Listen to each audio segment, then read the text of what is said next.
See you in the staging area. Rosemary waved before departing. Nick gave his cousin a nod before turning to Sioa. Well, what do you think we should do now?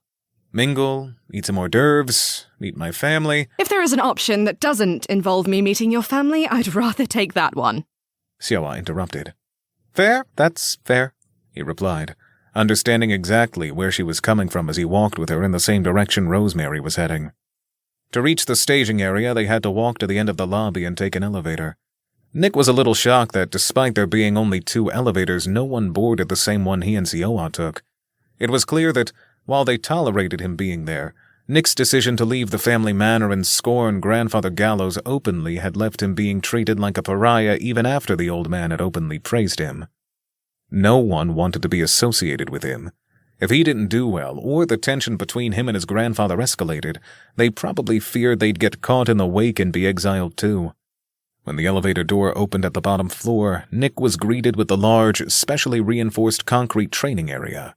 It was massive, with multiple fighting places, a dungeon portal, screens everywhere, as well as training equipment, weapons, armor racks, and personalized mana concentration facilities for mages. It basically felt like all the amenities of Nick's guild, plus even more, stuffed into a single airplane hangar-sized underground bunker. Yeah, we've got better back home, Sioa remarked, but Nick wasn't sure about that. He couldn't help but look over at the blue gated-off portal on the left side of the hangar. The way the surrounding area was set up, chairs facing the portal, monitoring devices ready with a table and wristbands already placed next to it. He knew that it would likely be the staging ground for the second part of the competition. I don't know. I wouldn't mind if we had a portal in our base, Nick muttered. One that could blow up or turn red if we don't watch it. No, it's best to keep those away from our home, Sioa replied. Yeah, our home, Nick repeated, liking the last 2 words. It really did feel like their home. But pushing that thought aside, he walked over to the largest arena in the center of the bunker, taking one of the front seats as he saw Roland and Rosemary already sitting down, waiting for the event themselves. Each of them, as well as their grandfather, had a private box situated in the middle of each of the arena's 8 sides, while the non-participants were to be seated in rows of chairs set up on either side of the private boxes. The bright floodlights that illuminated the massive concrete arena, which itself could hold a commercial jet, gave an eerie, underground parking lot fight club type of vibe to what was an incredibly expensive installation. It was an atmosphere that should have left Nick feeling uncomfortable, but after years of hiding in concrete basements and bunkers, parking lots as well, it made Nick somehow feel more at home. The cold, still air and halogen bulb lighting made him feel like he had a home turf advantage even at the heart of enemy territory.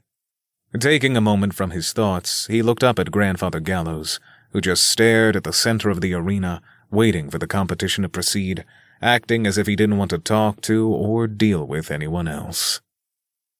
Of course he thinks everyone is beneath him, Nick thought as he gripped Sioa's hand a little tighter, happy she had come with him, and waited for the festivities to begin.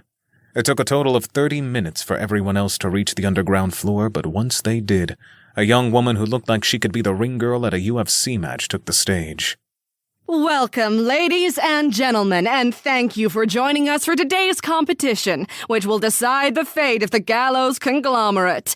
As you have all been informed, the first round will be a series of elimination matches between the bright and upcoming heirs. Each will be randomly paired off with an opponent, whom they will have to defeat to make it to the next stage. Those who fail will be forced to give up their rights to become the heir of the company, the woman explained before gesturing to a large scoreboard.